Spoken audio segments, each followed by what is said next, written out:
मैं Parshuram Vajpayee Bundelkhand exam channel में आपका हार्दिक स्वागत करता हूं और जो चैनल पर नए हैं वो लाइक कमेंट सब्सक्राइब जरूर करें। हाँ, तो हम चलते हैं एक्सरसाइज 8.2 पर, जहां से हमने कल खत्म किया था। आपने अगर मेरे पिछले वीडियो नहीं देखे हैं तो डिस्क्रिप्शन में जाकर देख लें। आज हम पढ़ने वाले हैं त्रिकोणमिति अनुपात। अब जो आज मैं बताने वाला हूं, अब आप नहीं भूलोगे जिंदगी में, क्योंकि ऐसा कॉन्सेप्ट ही बताऊंगा मैं। देखिए, थीटा आप जानते हैं कितने होते हैं। थीटा के बारे में 3 भाई होते हैं, sine theta, cos theta, tan theta. इनकी पत्नियों के बारे में भी जानते हैं आप। साइन की कॉसेक होती है, कॉस की सेक होती है और टेन की कॉट होती है। समझने के लिए बता रहा हूं ताकि हम मजेदार तरीके से सीख लें इसे। आज हम अनुपात के बारे में पढ़ेंगे। रेशियो, ट्रिग्नोमेट्रिक जो हमारे होते हैं फंक्शन वगैरह, इनके रेशियो क्या होते हैं वो हम बताएंगे आज। Sine 0, sine 30, sine 45, sine 60, sine 90। इसके आगे और भी होते हैं, लेकिन बेसिकली ज्यादातर इतने लोगों का ही यूज किया जाता है, तो इतने ही निकालते हैं। जनरली इतना ही यूज किया जाता है। साइन 0 की वैल्यू कितनी होती है रेशियो में, साइन 30 का कितना होता है। तो सभी लोगों ने एक ट्रिक पढ़ रखी है। 0 से वो 4 तक गिनती लिख लेते हैं, 2 3 4, सब में 4 से वो डिवाइड मार देते हैं और इसका वर्गमूल ले लेते हैं। ये 0 आता है, ये 1/2 आता है, ये 1/√2 आ जाता है, ये √3/2 आ जाता है, ये 1 आ जाता है काटने पीटने पे, वर्गमूल निकालने पे। तो इधर 0, साइन 30 का 1/2 आ जाता है, साइन 45 का 1/√2 आ जाता है, साइन 60 का √3/2 आ जाता है और साइन 90 का 1 आ जाता है। ये आप लोग पढ़े हैं अच्छे से। कॉस का वैल्यू आपको चाहिए तो इसका ऑर्डर चेंज करके लिख देते हैं। ये बेसिकली सभी लोग पढ़ाते हैं और अच्छा भी है, मजेदार है, भूलती भी नहीं कभी। टेन का फॉर्मूला आप लोग जानते हैं, साइन थीटा बटे कॉस थीटा होता नहीं है, मैं बताता हूं कहां से आता है। आप कोई एक ट्रायंगल ले लीजिए समकोण, क्योंकि त्रिकोणमिति में समकोण त्रिभुज लागू होता है।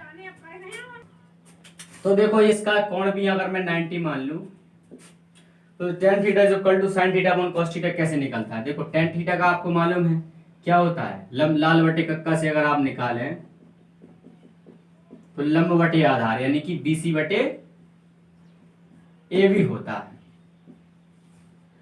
देखो, BC बटे AB, एक भुजा रह गई AC। अगर मैं उसका मैथ वाले हैं गणितज्ञों ने क्या किया कि AC का डिवाइड इसमें करके देखा और इसमें करके देखा, शायद कुछ निकला है। जब उन्होंने डिवाइड किया तो कटा नहीं कोई किसी से, अगर इसको काट दे तो वही लिखा।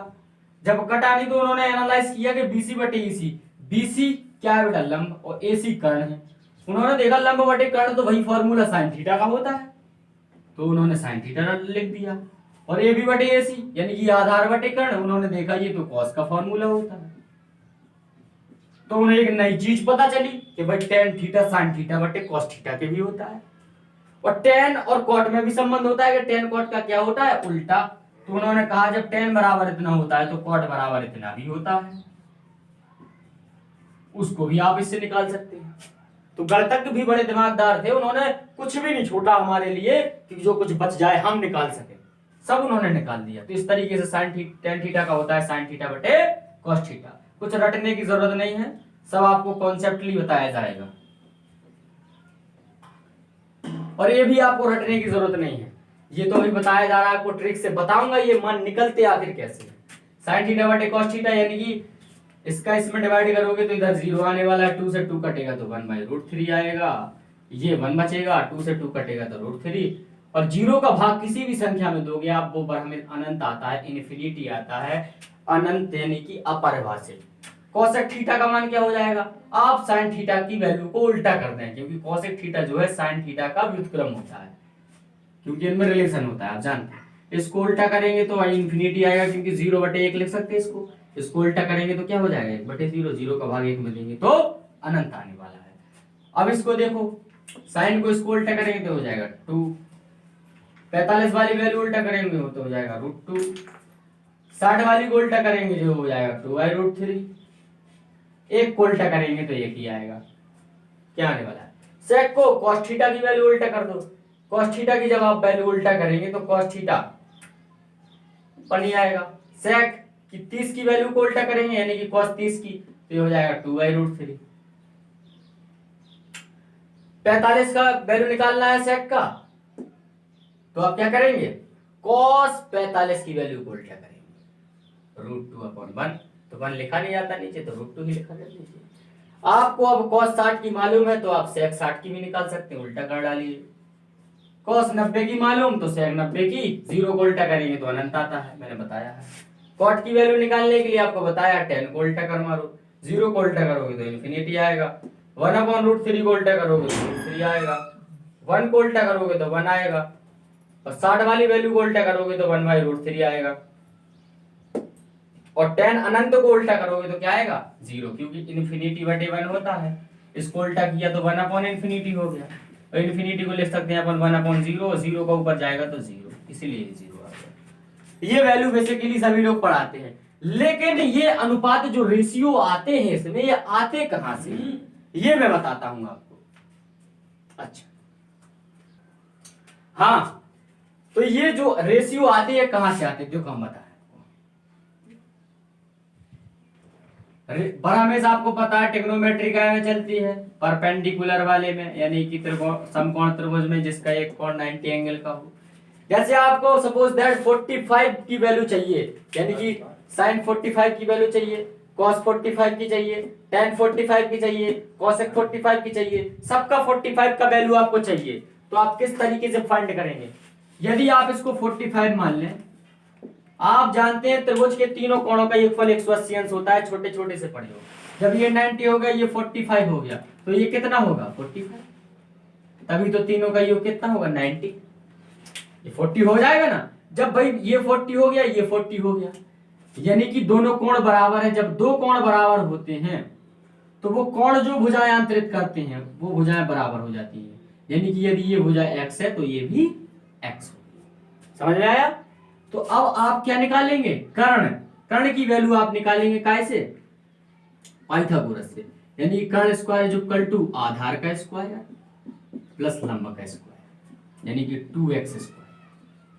इधर आप कर्ण का कर्ण निकालेंगे जब, तो ये हो जाएगा √2 2x²। इधर जब निकलेगा तो √2x निकलेगा कर्ण की वैल्यू। समझे?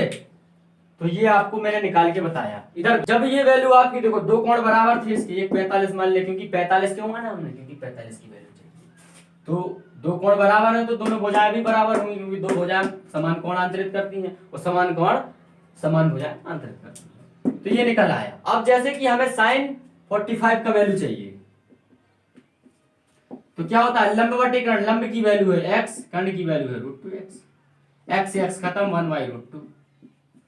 इसी प्रकार जैसे मुझे इसकी tan की चाहिए, tan 45 की, इसका फॉर्मूला क्या होता है? लंब बटे आधार, लंब का x आधार का x, x से x खत्म 1। इस तरीके से इन तीनों भुजाओं का जो रेशियो होता है इसमें लिखा होता है।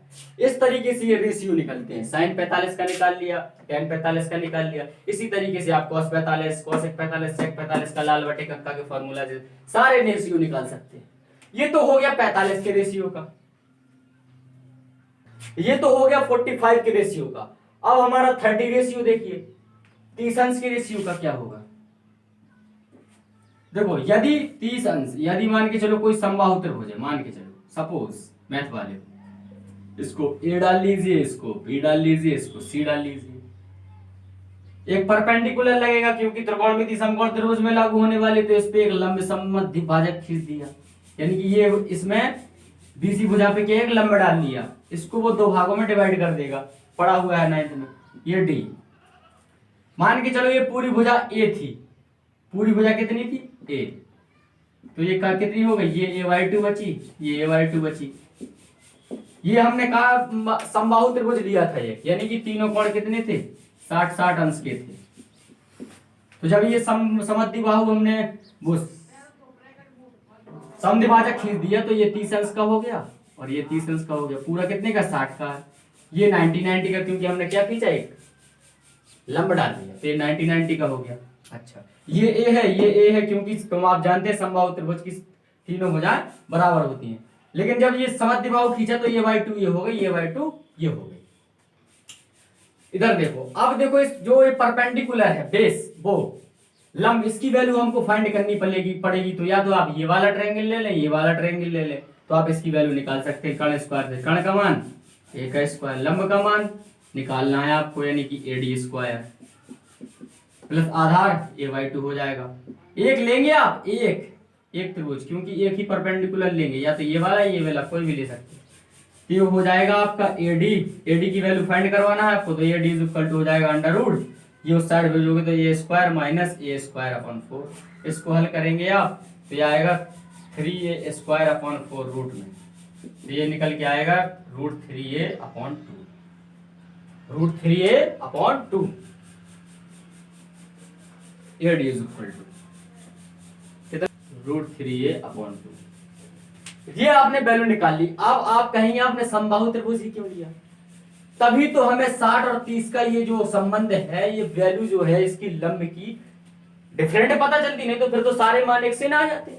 रेशियो तो सबका अलग अलग होगा ना, तो त्रिभुज भी उसी तरीके से लिया गया है। इधर देखो, अब जैसे मुझे sin 30 की वैल्यू चाहिए, 30 किधर है, या आप तो ये ट्रायंगल ले लें या फिर ये ट्रायंगल, ये वाला लिया, 30 इधर है, तो साइन का होता है लंब बटे कर्ण। तो लंब कौन होगा, इधर से झांकेंगे, इधर से जब झांकेंगे तो लंब इसका क्या होगा, सामने वाली भुजा, कोण के सामने वाली भुजा लंब, तो ये लंब हो गया a/2। कर्ण क्या हो जाएगा, आप जानते हैं 90 अंश के सामने वाली भुजा कर्ण होती है, कर्ण कभी बदलता नहीं है।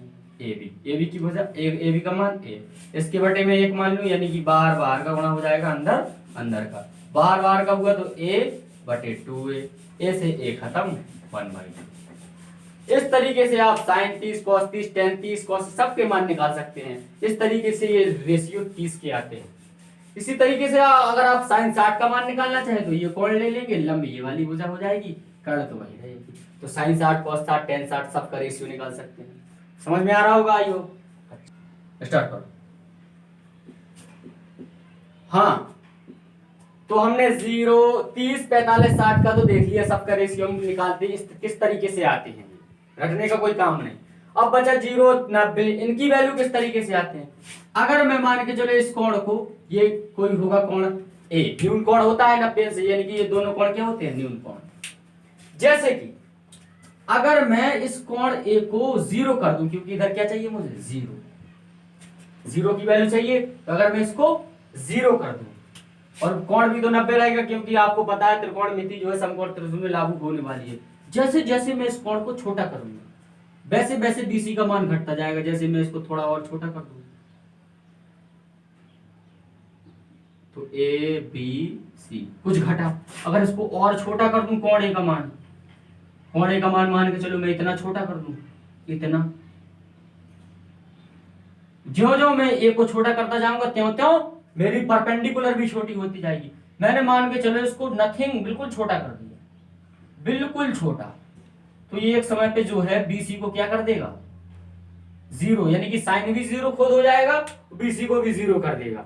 समझ में आ रहा होगा जो मैं समझाने वाला हूं, यानी कि आपकी जो परपेंडिकुलर है एक समय पे 0 हो जाएगी, और साइन 0 तो हो ही गया है। जब ये 0 हो जाएगी आपकी, तो आपकी भुजा जो कितनी भी हो कोई फर्क नहीं पड़ता। जब आप इससे sin 0 की वैल्यू निकालेंगे तो लंब बटे कर्ण होता है। लंब कितना होता है, लंब इसमें कितना है, 0, और कर्ण कुछ भी हो कर्ण, तो वो 0 ही आने वाला है। इस तरीके से आप sin 0, cos 0, tan 0, cosec 0, sec 0, cot 0 की वैल्यू फाइंड कर सकते हैं।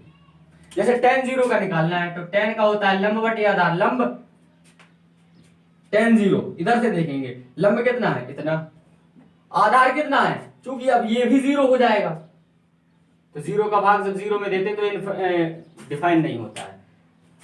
सॉरी tan 0 का होता है लंब बटे आधार, तो 0 लंब इतना है और आधार कितना है, आधार कुछ भी हो वो इसको जीरो ही करेगा। अब जैसे कि आपको कॉसेक जीरो की चाहिए वैल्यू, कॉसेक जीरो, कॉसेक का क्या फॉर्मूला होता है, साइन का होता है लंब बटे कर्ण, तो कॉसेक का कर्ण बटे लंब। कर्ण कितना है कुछ भी हो पता नहीं, लेकिन लंब आपका जीरो है और जीरो का भाग किसी संख्या में दोगे तो इन्फिनिटी आएगा। इसी तरीके से आप सभी जीरो की वैल्यू फाइंड कर सकते हैं। अब रही बात 90 की, 90 की वैल्यू कैसे निकालेंगे आप, जैसे आपको साइन 90 का मान चाहिए, साइन 90, पहले आप मैं इसको इरेज करता हूं, 90 की वैल्यू समझाता हूं। अब आपको 90 की चाहिए, तो जब आपको जीरो का चाहिए था तो आपने इसको ए को जीरो किया था, छोटा कर दिया था। अब 90 की चाहिए तो गणतज्ञों ने क्या किया कि ए के मान को बढ़ाते गए, वो मतलब कोण ए का मान बढ़ाते गए, पहले इतना था तो उन्होंने थोड़ा और बढ़ाया तो उनका इतना हो गया। एक समय पर वो बढ़ाते बढ़ाते जाएंगे तो ये जो एसी भुजा है बिल्कुल इसके समपाती, यानी कि एसी भुजा काय के बराबर हो जाएगी आपकी। बिल्कुल एक समय ऐसा जरूर आएगा कि एसी और बीसी बिल्कुल इक्वल हो जाएंगे, और जब इक्वल हो जाएंगे तो जब आप साइन 90 की वैल्यू निकालेंगे तो ये भी इक्वल है, ये एक्स है तो ये भी एक्स। एक कंडीशन ऐसी आएगी कभी जब हम इसको करते जाएंगे तो लंब भी आपका कितना हो जाएगा एक्स और कर्ण भी एक्स, तो एक्स से एक्स कट जाएगा 1। ये दोनों भुजाएं बराबर हो जाएंगी एक समय पे, जब हम कोण ए को बड़ा करते जाएंगे तो वो लंब के बराबर हो जाएगा एकदम। तो इसी तरीके से आप cos 90 का वैल्यू फाइंड कर सकते हैं, tan 90 का, cosec 90 का, sec 90 का, cot 90 का। और बाकी आपको मैंने जो सभी लोग बताते हैं मैं भी बताता हूँ, वो वाली ट्रिक याद रखें, 0 से 4 तक गिनती लिखें, 4 में भाग दें तो ये सब रेशियो निकाल लें। कुल मिला के जिसको जैसे याद हो जाए वो कर ले कुल मिला के, क्योंकि एक्सरसाइज में इन्हीं का उपयोग होने वाला है। कल चलते हैं हम 8.2 एक्सरसाइज पे, आप एक्सरसाइज का धुआं उड़ा देने वाले हैं, क्योंकि कॉन्सेप्ट आपको अच्छे से क्लियर हो गया। Thank you very much.